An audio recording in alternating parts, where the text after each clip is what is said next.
How to transfer money from PayPal without fees. First, you should know that there are no fees if you send money as friends and family. To do this, you just need to have funds in your PayPal balance or link your bank account. Open the PayPal app and at the bottom, click on Send. Then search for or select the person you want to send the money to. After selecting the person, enter the amount of money you want to send. From there, different options will appear, but click on Friends and Family.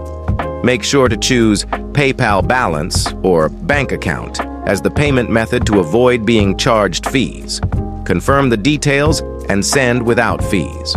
Remember that if you pay for goods or services, PayPal will charge a small fee.